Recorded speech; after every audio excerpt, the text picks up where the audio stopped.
You people need to leave. Right now. The words cut through the warm atmosphere of the restaurant so suddenly that even the clinking of silverware seemed to stop for a moment. Monica Hayes looked up from her table, certain she had misunderstood what she had just heard. Across from her, her husband David slowly lowered his glass of iced tea. Their two children, 12-year-old Jordan and 8-year-old Lily, stopped talking and looked between their parents. For a few seconds, nobody at the table moved. The restaurant had been filled with the comfortable sounds of a busy Friday evening only moments earlier. Soft jazz drifted from hidden speakers. Waiters carried trays between tables. The scent of grilled steak and fresh bread floated through the air. It was supposed to be a simple family dinner. A celebration, actually. David had just completed an important project for his business, and Monica finally had a free evening after weeks of community events and meetings. They had chosen one of the city's most popular restaurants because the children had been asking to come for months. Now every bit of that excitement seemed to be draining away. Standing beside their table was a restaurant manager wearing a perfectly pressed black suit. His expression was tense. Behind him stood two employees who suddenly seemed very interested in avoiding eye contact. "Excuse me?" Monica asked calmly. The manager cleared his throat. "I am going to need your family to leave the restaurant." David blinked. There must be some mistake. The manager shifted uncomfortably. "I am simply asking you to leave." Jordan looked at his father. "Dad." David forced a reassuring smile toward his son before turning back to the manager.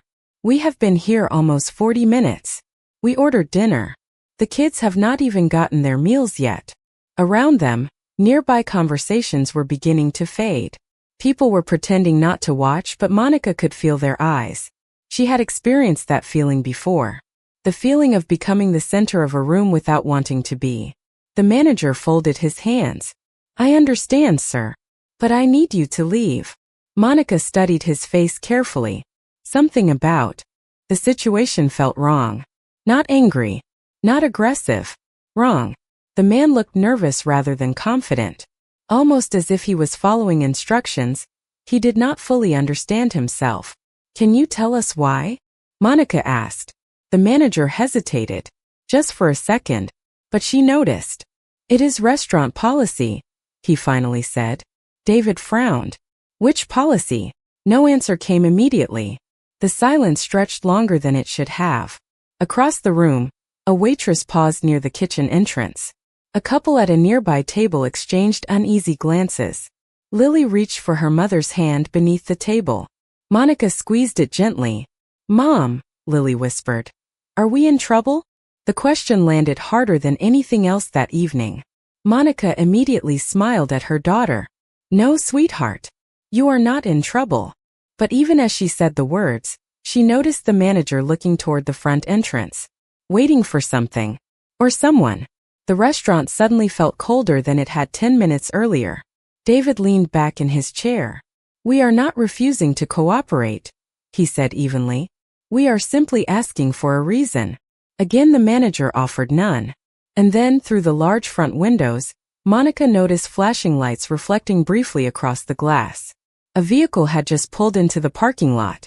Whatever was happening, she realized, was only beginning. The reflection of the flashing lights disappeared from the restaurant windows almost as quickly as it had appeared, but the uneasy feeling it left behind remained. Monica Hayes watched the front entrance while keeping one hand gently wrapped around Lily's smaller one beneath the table. Around them the restaurant had changed. Nothing obvious. Nothing anyone could point to. Yet the room no longer felt welcoming. Conversations had become quieter. Forks moved more slowly. People glanced over and then quickly looked away. The manager remained standing beside their table as though afraid to leave but equally afraid to stay. David Hayes folded his napkin and placed it beside his plate. His expression remained calm, but Monica knew him well enough to see the concern behind his eyes. "We are still waiting for an explanation," David said. The manager swallowed. "Sir, I do not have any additional information." "Then who does?" David asked.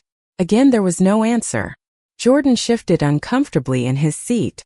"Dad, are we going somewhere else?" The question hung in the air. David smiled at his son. "Not until we understand what is happening." Monica appreciated the steadiness in his voice.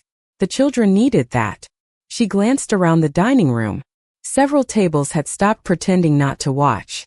An older couple near the window openly stared. A young woman sitting alone looked disturbed by what she was seeing. Even one of the waiters seemed uncomfortable every time he passed their section. Then the restaurant doors opened. A cool rush of evening air entered the room. 2 uniformed police officers stepped inside. The manager immediately straightened. Monica noticed relief cross his face. Relief. As if help had arrived. The realization tightened something inside her chest. The officer spoke briefly with the hostess before walking toward the dining area. Every eye in the restaurant followed them. The taller officer, Ryan Keller, moved with the confidence of someone accustomed to being obeyed. His gaze landed on the Hayes family immediately. Monica noticed that he never looked at any other table. Not once. The second officer remained several steps behind him. Officer Keller approached the table and nodded toward the manager. "These are the individuals?" The manager nodded quickly. "Yes." Monica exchanged a glance with David. The wording felt strange. Individuals. Not customers. Not guests. Individuals. Officer Keller turned his attention to them. "Good evening." His tone sounded professional, but something beneath it felt cold. "I understand there has been an issue." David remained seated. "Actually, we have been trying to find out what the issue is ourselves." Several people nearby shifted in their chairs. The tension was spreading across the room. Keller looked toward the manager. "You asked them to leave?" "Yes." "And they refused?" Monica immediately answered. "No. We asked for a reason." Keller's expression barely changed. "The restaurant has requested that your family leave the premises." Lily squeezed Monica's hand tighter. Jordan lowered his eyes to the table. Their untouched meals sat beneath warm restaurant lighting, suddenly looking forgotten. Monica felt anger trying to rise inside her, but she pushed it back down. Her children were watching. Every person in the room was watching. She refused to give anyone a reason to twist this moment into something it was not. David leaned forward slightly. "Officer, surely there must be a reason." Keller glanced toward the entrance before looking back at them. "The restaurant is exercising its rights as a private business." Monica noticed the answer immediately. It was technically an answer, yet it explained nothing. And somehow deep down, she felt certain that whatever was happening had very little to do with restaurant policy at all. The restaurant seemed to shrink around the Hayes family. Not physically but emotionally.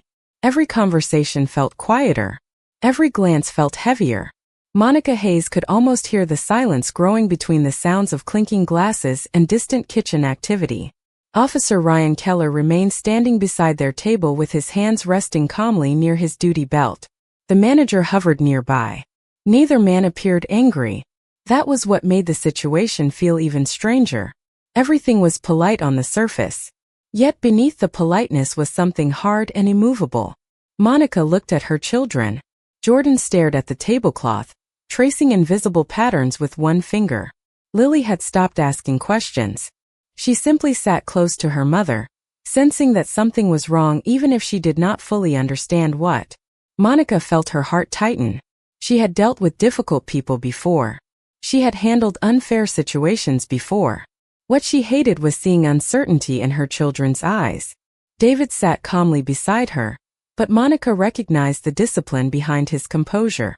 He was choosing every word carefully, choosing patience, choosing restraint. "Officer Keller," David said, "I want to be clear.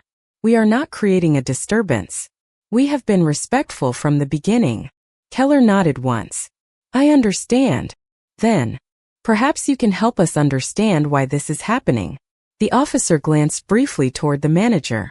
The manager immediately looked away. That small moment did not escape Monica. Neither man seemed eager to explain anything. Around the room, curiosity was spreading. Several diners had discreetly lifted their phones. A young couple near the bar whispered to each other while pretending to study the menu. A waiter carrying a tray slowed down just enough to listen before continuing toward another table. The entire restaurant felt suspended between normal life and something uncomfortable that nobody wanted to name. Keller finally spoke. The establishment has requested that your family leave. David exhaled slowly. That is not an explanation. For the first time, a faint hint of irritation crossed Keller's face. It disappeared almost immediately, but Monica noticed it. Sir, businesses make decisions every day. Monica met his eyes. And good decisions usually come with reasons. The silence that followed lasted several seconds. Long enough for people nearby to stop eating entirely. Long enough for Lily to glance nervously toward the front door. Long enough for Monica to realize nobody intended to answer her question. Then a server approached carrying 2 dinner plates. He froze when he saw the officers standing beside the table. The manager immediately stepped forward. Not this table. The young server looked confused. But these are their orders. The manager lowered his voice. Take them back. The server hesitated before slowly turning around. Jordan watched his meal disappear toward the kitchen. The disappointment on his face broke Monica's heart more than anything else that evening. He had been excited about this dinner all week. Mom, Lily whispered softly. Did they forget us? Monica forced a smile. No, sweetheart. But the answer felt hollow even to her. David placed a reassuring hand on Jordan's shoulder. Across the dining room, the atmosphere continued changing. People were no longer pretending not to watch. They were watching openly now. Waiting. Judging. Wondering. Monica could feel it. Yet what unsettled her most was not the attention. It was the growing sense that somebody had made a decision about her family long before they ever walked through the restaurant doors. And whatever that decision was, it seemed to be guiding everything that happened next. Monica Hayes could feel the evening slipping further away from what had been supposed to be a celebration. The restaurant lights still cast a warm glow across white tablecloths and polished glassware, but the warmth no longer reached their table. Officer Ryan Keller remained standing nearby, patient in appearance yet unwavering in purpose. The manager stood beside him, arms folded tightly across his chest. Around them, the restaurant had become an audience. Some customers pretended to focus on their meals. Others watched openly. Monica noticed a woman near the back quietly lowering her phone after recording several seconds of video. The realization made her stomach sink. This was no longer a private misunderstanding. It was becoming something public. David Hayes sat upright and composed, though Monica could see the strain beginning to show around his eyes. He had spent years teaching their children the importance of remaining respectful under pressure. Now he was being forced to demonstrate that lesson in front of an entire room. Officer Keller, David said calmly, we have asked the same question several times. If we are expected to leave, can someone please tell us why? Keller looked at him for a moment before answering. Sir, my responsibility is simply to keep the situation peaceful. Monica almost smiled at the irony. There had never been a disturbance until someone decided their family should not remain in the restaurant. Jordan shifted in his chair and looked around the room. Every direction he turned, someone seemed to be staring. He immediately lowered his gaze again. Lily pressed closer to her mother. The child had become unusually quiet. That worried Monica more than tears would have. Lily was normally full of questions, full of stories, full of laughter. Now she looked uncertain, as though she was trying to understand a rule that nobody had explained to her. A waiter passed carrying a tray of desserts. The scent of warm chocolate drifted briefly through the air. For a second, Monica remembered why they had come here. The children had spent days talking about the restaurant's famous dessert menu. Such a small memory suddenly felt painfully distant. The manager finally spoke. This conversation has gone on long enough. His voice sounded firmer now, perhaps encouraged by the officer standing nearby. We need you to gather your belongings. Several heads turned immediately toward their table.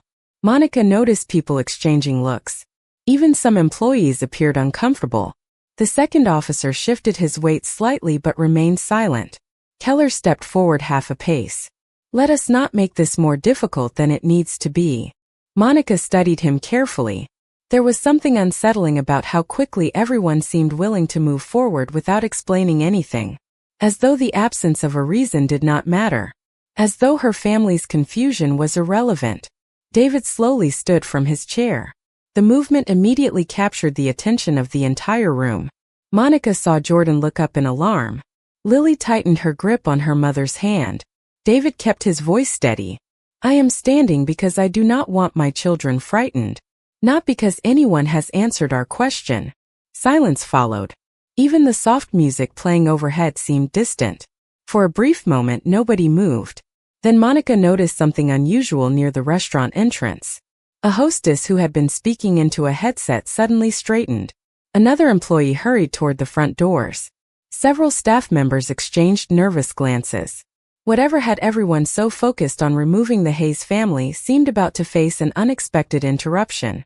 Monica Hayes followed the movement near the entrance with growing curiosity.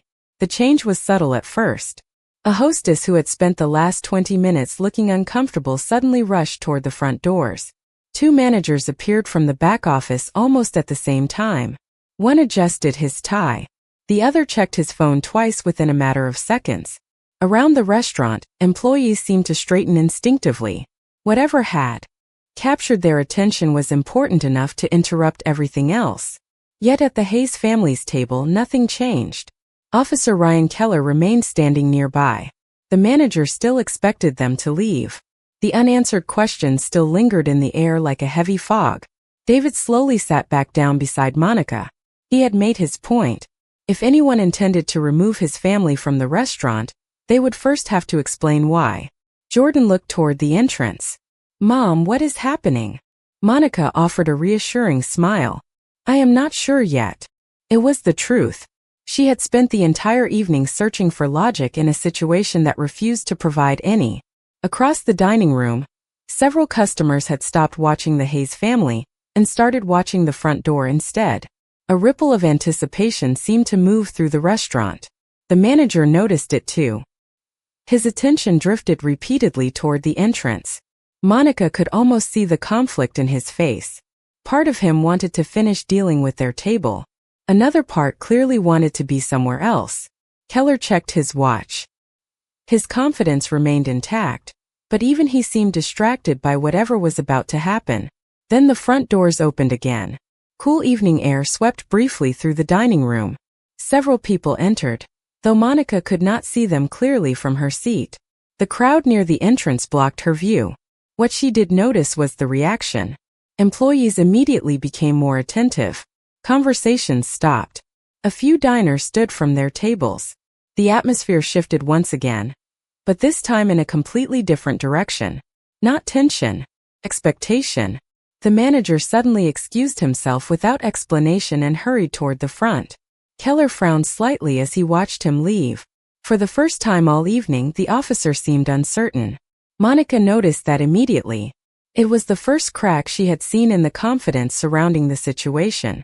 A waitress quietly approached their table. She looked nervous. I am sorry, she whispered. Monica blinked. For what? The young woman hesitated. Just, for all of this. Before Monica could respond, the waitress quickly walked away.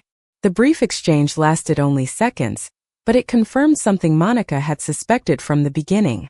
Not everyone in the restaurant agreed with what was happening. Lily leaned against her mother. Can we go home? She asked softly. Monica kissed the top of her daughter's head. Soon, sweetheart. Her heart ached hearing the exhaustion in the child's voice. What should have been a happy family dinner had turned into an experience neither child would easily forget. Suddenly, a murmur spread across the dining room. Heads turned. Several employees stepped aside. Monica looked toward the entrance again. This time she caught a glimpse of someone moving through the crowd. A distinguished older man in a dark suit. People seemed eager to greet him. Managers practically rushed to his side. The entire restaurant appeared focused on his arrival. Monica felt a strange sense of recognition but could not immediately place it. Then she noticed something even stranger. The man was not looking at the managers. He was not looking at the staff. His eyes were scanning the dining room, searching, as if he had come for a specific reason. And after only a few seconds, his gaze landed directly on the Hayes family. For a moment, Monica Hayes wondered if she was imagining it. The distinguished older man near the entrance had clearly been searching the room, and the instant his eyes found her family, his entire expression changed. The polite smile he had been offering restaurant staff disappeared, replaced by genuine surprise. Around him, managers continued speaking, pointing toward private dining areas and reserved tables, but he seemed to stop listening. His attention remained fixed on the Hayes family. Monica felt David notice it too. He followed her gaze toward the entrance. Jordan and Lily were still too distracted by everything happening at their table to understand what was unfolding. Officer Ryan Keller shifted slightly and looked toward the man as well. Even from across the room, it was obvious that whoever had arrived carried influence. Employees moved faster. Managers appeared nervous. Customers whispered among themselves. Yet none of that explained why the man seemed so interested in Monica. The restaurant manager hurried back toward their table, breathing slightly harder than before. His confident posture from earlier had vanished. "Officer Keller," he said quietly, "perhaps we should finish this." Monica noticed the urgency immediately. Keller frowned. "Finish what?" The manager lowered his voice even further. "Just have them leave." David heard enough to respond. "We are still here, and we can hear you." Several nearby diners nodded subtly. The manager's face reddened. Before anyone could continue, a small voice broke through the tension. "Mom!" Lily's eyes were fixed on the floor. "Did we do something bad?" The question hit the table like a weight. Monica immediately turned toward her daughter. "No, sweetheart." "Then why does everyone keep looking at us?" The dining room suddenly felt even quieter. Monica could see people pretending not to listen, but everyone was listening. Every word. Every breath. She brushed a strand of hair from Lily's face. Sometimes adults make decisions that do not make sense right away. Lily considered that answer. "So they are confused?" A few people nearby lowered their heads. Monica almost smiled despite everything. "Maybe some of them are." David reached across the table and squeezed Jordan's shoulder. The boy had been silent for nearly 10 minutes. "You okay, buddy?" Jordan nodded, though not convincingly. "I just want to go home." The words broke Monica's heart. This dinner had been meant to create a happy memory. Instead, it was becoming something else entirely. Near the entrance, the distinguished man finally started moving. Not toward the private dining room. Not toward the managers waiting anxiously beside him. Toward the Hayes family. Monica watched him weave through tables with steady purpose. The closer he came, the more nervous the restaurant staff appeared. One manager actually stepped in front of him briefly, attempting to say something. The man politely nodded and continued walking. He never slowed down. Keller noticed it now too. His expression tightened. The second officer exchanged a glance with him. Something was changing, and neither officer seemed certain what it meant. Conversations throughout the restaurant faded almost completely. Even the music overhead seemed distant. Monica stared at the approaching figure, searching her memory. Then suddenly she recognized him. The realization arrived so quickly that she almost stood up. Across the table, David's eyes widened at exactly the same moment. The distinguished man smiled the instant he saw recognition cross their faces. And when he was only a few feet away, every manager in the restaurant froze because they finally realized the person they had been trying to remove was someone their most important guests clearly knew very well. The distinguished man stopped beside the Hayes family table, and for a moment nobody in the restaurant seemed to breathe. Monica Hayes rose slowly from her chair, still trying to process what she was seeing. David stood beside her. Across the room, employees watched with growing confusion. Officer Ryan Keller remained motionless. The manager looked as though he wanted to disappear. Then the older man broke into a genuine smile. "Monica Hayes," he said warmly. "I was beginning to wonder if I had the wrong evening." The sound of her name echoed through the silence. Not Mrs. Hayes. Not ma'am. Her full name. Familiar. Personal. Monica smiled despite everything that had happened. "Good evening, Mayor Cross." The reaction was immediate. Conversation stopped completely. A glass nearly slipped from a waiter's hand. The manager's face lost all color. Officer Keller blinked as though he had misheard something. Mayor Benjamin Cross extended both hands toward Monica. "It is wonderful to see you again." He turned toward David and shook his hand firmly. "And David, thank you for coming." Jordan looked up at his parents in surprise. Lily stared at the mayor with wide eyes. "You know him," she whispered. Several nearby diners heard the question and leaned forward. The mayor laughed gently. I certainly do. He crouched slightly so he could speak to the children at eye level. Your mother and father have helped this city more than most people realize. The room grew even quieter.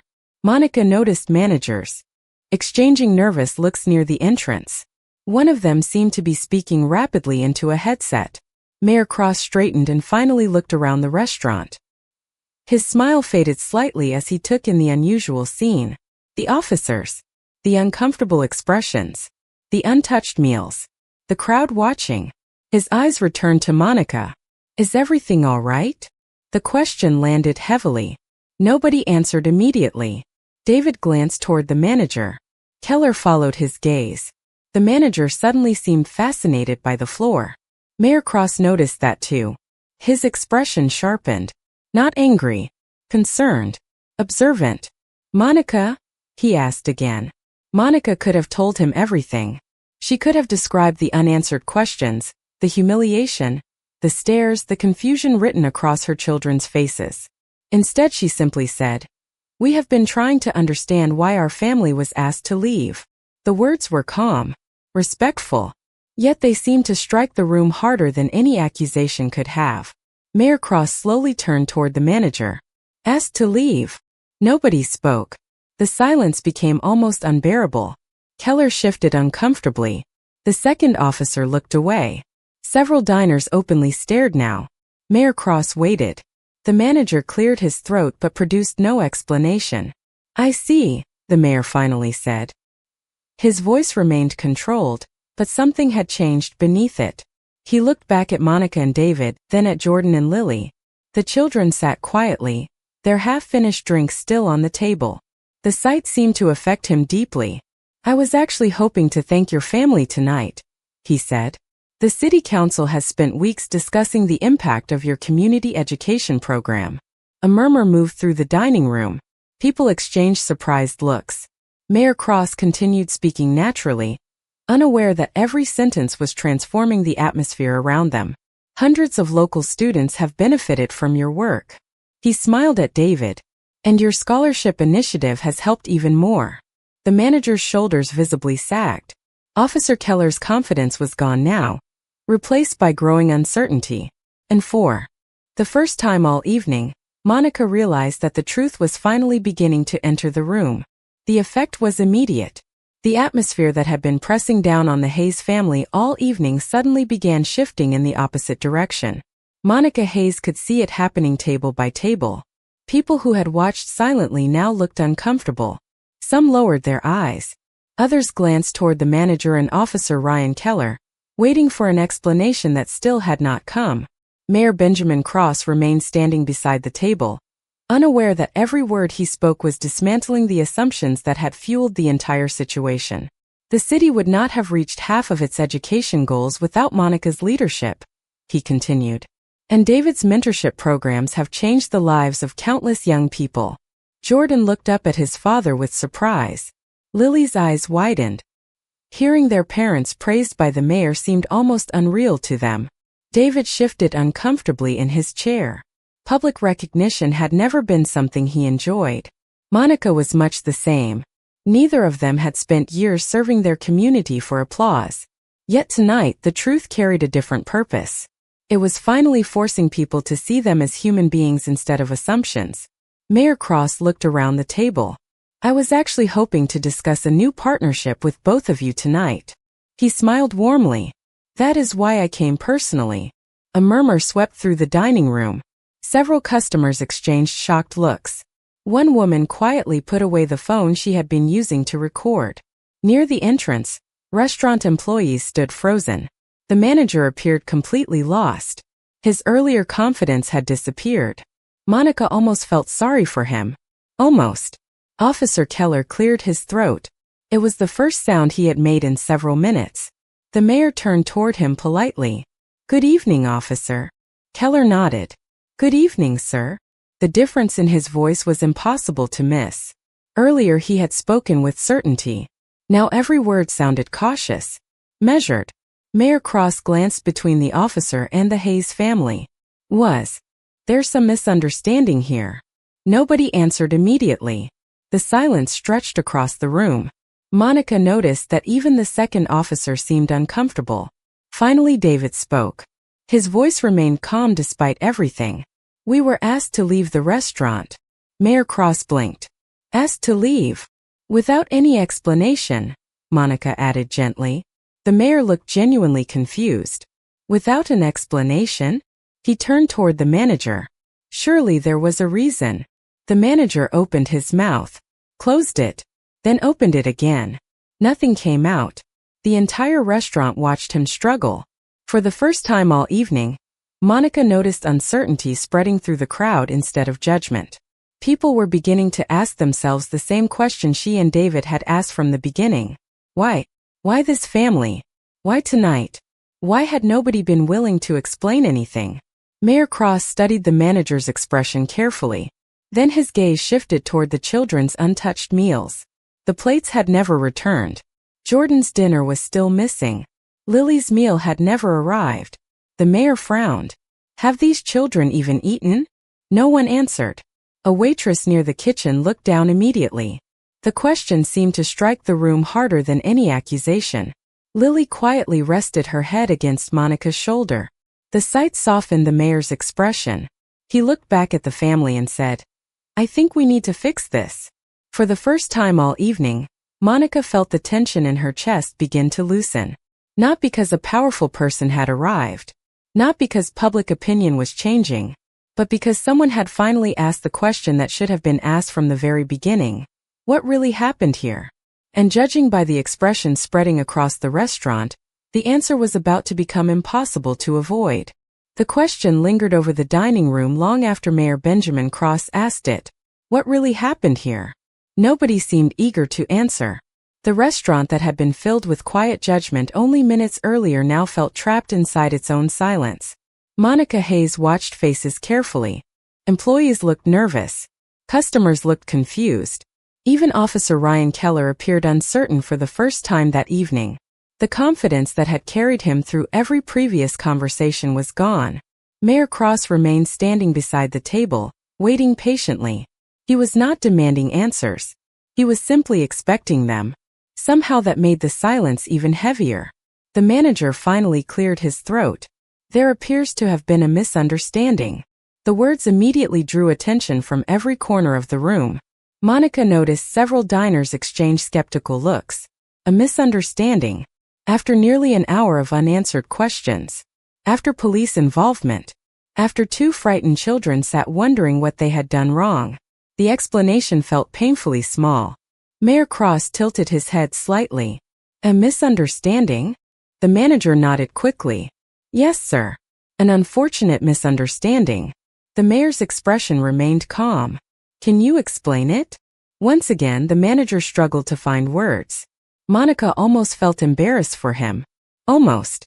The problem was not that he lacked an explanation. The problem was that everyone now understood there had never been one. David sat quietly beside her.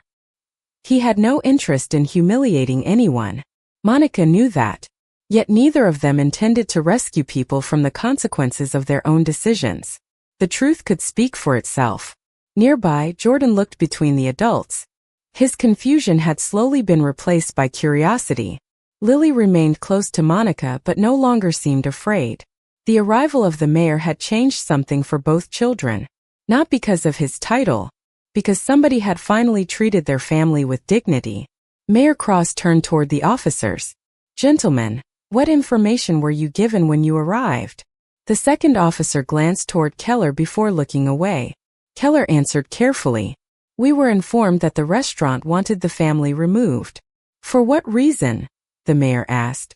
Keller hesitated. The pause itself became an answer. Several customers visibly reacted. One woman near the window shook her head. Another diner folded his arms. The room was beginning to understand exactly what Monica and David had experienced all evening. Decisions had been made first. Explanations had never come. The mayor looked back at the Hayes family. His gaze settled briefly on the children's empty places at the table. How long have they been waiting for dinner? Monica glanced at her watch. Almost an hour. The mayor exhaled slowly. Not dramatically, not angrily, just enough to show disappointment. The manager immediately snapped into action. We can have fresh meals prepared right away. Nobody responded. The offer felt less like hospitality and more like damage control. Around the restaurant, people seemed to recognize that too. The atmosphere continued shifting. Earlier, Monica had felt isolated beneath dozens of watching eyes. Now the room felt different. Not friendly exactly. Reflective. People were reconsidering what they had witnessed. Reconsidering what they had assumed. Mayor Cross finally pulled out an empty chair and sat beside the table. The simple act stunned the room. He smiled at Jordan and Lily. Tell me something. What dessert were you two excited about tonight? For the first time all evening, both children smiled. Small smiles. Careful smiles. But real ones. Monica felt something loosen inside her chest. The evening was still painful. The questions were still unresolved. Yet as she watched her children begin to relax, she realized something important. The people who had judged her family had controlled the first part of the story. They were no longer controlling the rest of it. The restaurant slowly began returning to life, but it was not the same life it had before. The sounds were softer now, more careful. Conversations happened in whispers. People no longer watched the Hayes family with curiosity. They watched with reflection. Mayor Benjamin Cross remained seated beside Jordan and Lily, asking them about school, favorite books, and the desserts they had hoped to order. The children answered shyly at first, then with growing confidence. Monica Hayes noticed the change immediately. The fear that had settled over them earlier was beginning to lift. Across the table, David watched quietly, grateful for the small return of normalcy. Yet the unanswered questions still remained in the room. Fresh meals were finally being prepared in the kitchen. Servers moved quickly. Managers hovered nervously nearby. Nobody seemed certain what to do next. Officer Ryan Keller remained standing several feet away. The posture that had seemed so certain when he first arrived now looked different. Less authoritative. More thoughtful. For nearly an hour he had operated under assumptions that no longer felt solid. Mayor Cross eventually turned his attention back toward Monica and David. You know, he said with a warm smile, the city council meeting last month was supposed to last 30 minutes. Instead, we spent almost 2 hours discussing your literacy initiative. Monica laughed softly. I heard about that. You heard about it because everyone kept talking about it. The mayor shook his head. The number of children helped by that program continues to amaze people. Several nearby diners overheard the conversation. Monica could see expressions changing again. Earlier they had seen a family being pushed toward the door. Now they were hearing about years of service, community leadership, and sacrifice. The contrast was impossible to ignore. David shifted slightly in his chair. The work matters more than the recognition. I know, the mayor replied. That is exactly why people trust you. Those words settled heavily over the table. Not because they were dramatic. Because they were true. Mayor Cross then glanced toward Officer Keller. The officer met his gaze. For a moment neither man spoke. Finally the mayor gestured politely toward an empty chair nearby. Officer, would you join us for a moment? The invitation surprised everyone. Keller hesitated before slowly approaching. The entire restaurant seemed to watch. Monica studied his face as he sat down. He looked uncomfortable but not defensive. That difference mattered. Mayor Cross folded his hands on the table. Tell me honestly, when you arrived tonight, what did you believe was happening? Keller took a breath before answering. I believed I was responding to a routine removal request from a private business. The mayor nodded. And did you verify why the request had been made? The officer lowered his eyes briefly. The silence lasted several seconds. No, sir. Nobody interrupted him. Nobody rushed to fill the silence. Keller looked toward Monica and David. I accepted the information I was given. The words were simple, but they carried weight. Around the room, several people listened carefully. Monica realized this was no longer about one restaurant or one evening. It was about something larger. About assumptions. About how easily people accept a story before asking questions. The mayor leaned back slightly. That happens more often than it should. Keller nodded slowly. For the first time all night, Monica saw genuine reflection in his expression. Not embarrassment. Not fear. Reflection. And as fresh plates finally emerged from the kitchen and servers hurried toward the table, she sensed that the evening was moving toward something even more important than public recognition. It was moving toward accountability. Fresh plates finally arrived at the table, carried carefully by employees who seemed determined not to make another mistake. The scent of warm food filled the air once again. Jordan's eyes brightened when his meal was placed in front of him. Lily smiled for the first time in what felt like hours. The simple sight of their children beginning to relax brought a quiet sense of relief to Monica Hayes. Across from her, David looked equally grateful. The evening could never become what it had originally been, but at least it was no longer moving in the wrong direction. Around them, the restaurant remained unusually quiet. Customers continued eating, but many still watched the table from time to time. The mood had changed from curiosity to reflection. People were processing everything they had witnessed. Mayor Benjamin Cross remained seated nearby, speaking casually with the family as though they were old friends. In many ways they were. Years of community projects, educational initiatives, and city partnerships had created a relationship built on mutual respect. Yet the mayor seemed less interested in discussing achievements than in understanding what had happened. Tonight, Officer Ryan Keller sat quietly for several moments after admitting that he had accepted information without verifying it. Nobody rushed him. Nobody attacked him. The silence itself seemed to encourage honesty. Finally he looked toward Monica. "Mrs. Hayes, I owe you an apology." The words were direct, simple, genuine. Several nearby diners immediately looked toward the table. Monica met his gaze. Keller continued. "I arrived assuming I understood the situation.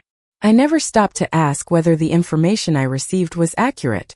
I should have." The restaurant seemed to grow still once again. Monica noticed the manager standing several feet away listening carefully. His face carried an expression she had not seen all evening.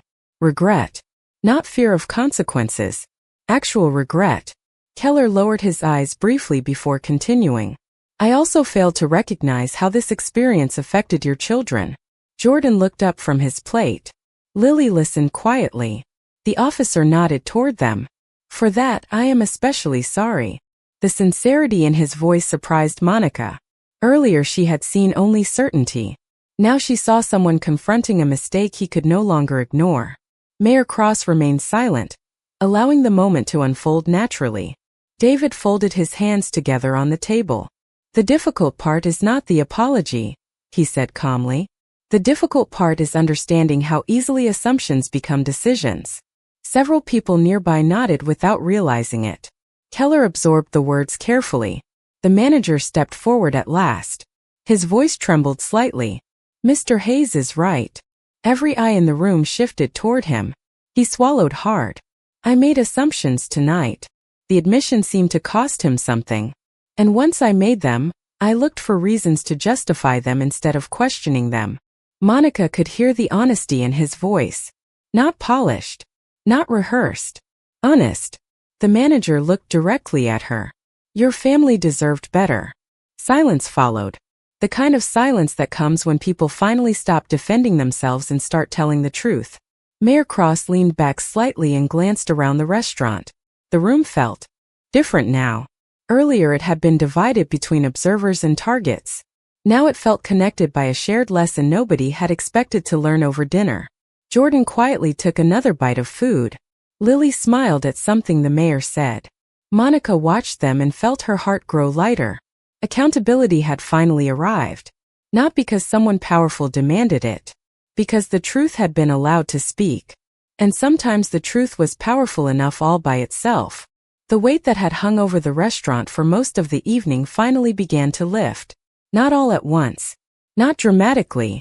It happened in small moments. A nervous employee managed a genuine smile. A customer who had spent an hour watching quietly returned to a conversation with family. The soft music overhead no longer felt distant. Monica Hayes noticed these things while listening to Jordan and Lily talk excitedly about dessert options with Mayor Benjamin Cross. The children sounded like themselves again. That alone felt like a victory. David sat beside her, relaxed for the first time all night. Across the table, the mayor listened patiently to every story the children shared, laughing at the right moments and asking thoughtful questions. It reminded Monica that real leadership often looked much quieter than people expected. Nearby, Officer Ryan Keller remained seated for several minutes after his apology. He seemed unwilling to rush away from the discomfort. Monica respected that.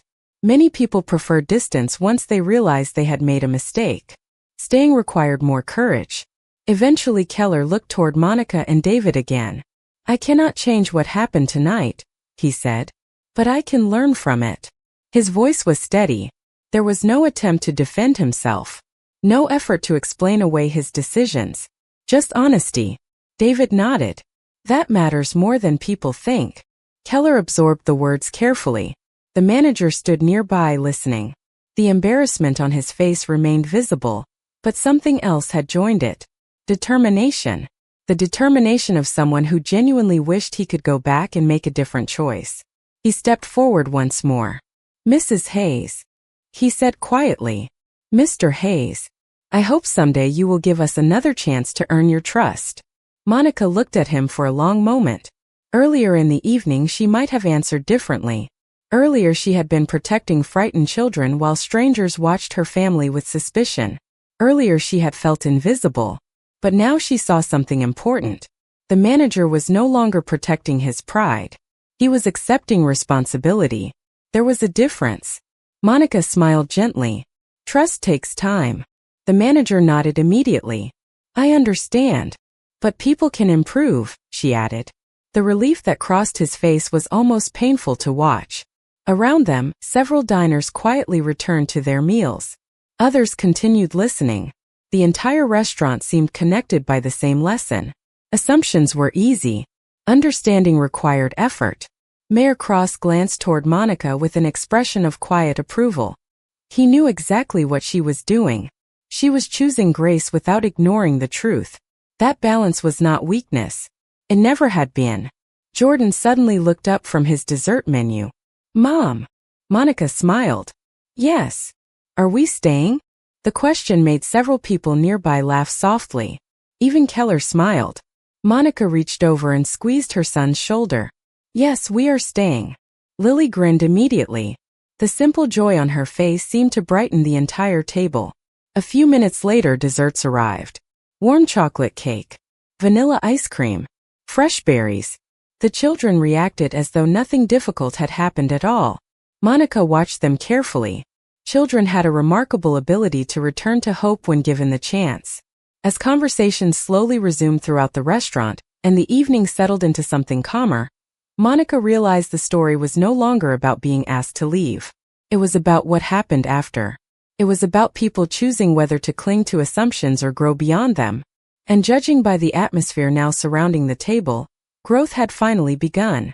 By the time dessert plates were nearly empty, the restaurant had settled into a different kind of quiet. It was no longer the uncomfortable silence that had surrounded the Hayes family earlier that evening. This silence felt reflective, thoughtful, the kind that follows a lesson nobody expected to learn. Monica Hayes sat back in her chair and watched Jordan laugh at one of Mayor Benjamin Cross's stories. Lily was smiling too, her earlier fear replaced by the simple happiness of being a child again. The sight warmed Monica's heart. For hours she had worried about what her children would remember from this evening. Now she hoped they would remember something else. Not the humiliation, not the confusion, but the way dignity survives when everything else becomes uncertain. David noticed her watching the children and smiled. He understood exactly what she was thinking. Across the table, the mayor stood and adjusted his jacket. The evening was coming to an end. Several city staff members who had been waiting patiently near the entrance finally approached. Before leaving, Mayor Cross looked around the dining room one last time. Many customers immediately lowered their eyes. Others offered small respectful nods. The mayor smiled gently. "I think tonight reminded all of us about something important." Nobody responded, but everyone listened. The easiest thing in the world is to assume. The hardest thing is to understand. The words settled softly across the room. They were not delivered like a speech. They felt more like a simple truth, one that nobody could easily argue with. He then turned toward Monica and David. Thank you for everything you continue to do for this city. Monica stood and shook his hand. David did the same.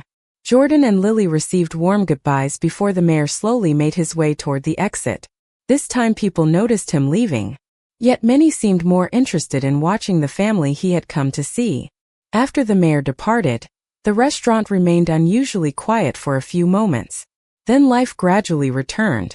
Conversations resumed. Glasses clinked. Servers moved between tables. The evening continued. But something about the atmosphere felt changed. Officer Ryan Keller approached the table one final time before leaving. He looked directly at Monica and David. I will remember. Tonight. David nodded. That is enough. Keller offered a small grateful smile before heading toward the exit. The manager stopped by shortly afterward. He thanked the family for staying. Monica could see that the experience had affected him deeply. She hoped it had. Not because she wanted him to suffer, because she wanted him to grow. There was a difference. Eventually the Hayes family gathered their things and prepared to leave. Jordan carried a small dessert box. Lily held her mother's hand. As they walked toward the front doors, several customers quietly smiled at them. Others nodded. No words were exchanged. None were necessary. Outside, the evening air felt cool and fresh. Streetlights reflected across parked cars. The city continued moving around them, unaware of the lesson that had unfolded inside one restaurant. David opened the car door for the children. Before getting inside, Monica looked back through the restaurant windows. Warm golden light spilled onto the sidewalk. People sat at tables. Waiters moved between conversations. Everything appeared ordinary again. Yet she knew something had changed. Not only for her family, for others too. Jordan climbed into the car and looked at his mother. Mom. Monica smiled. Yes. He thought for a moment. I am glad we stayed. Monica looked at her son and felt tears threaten the corners of her eyes. Not from sadness. From relief. She squeezed his hand gently. Me too. The car pulled away from the curb and disappeared into the glow of the city lights. Behind them, the restaurant grew smaller in the distance. Ahead of them, the road stretched quietly into the night. And inside the car, surrounded by the people she loved most, Monica felt something stronger than humiliation, stronger than assumptions, stronger than judgment. She felt peace.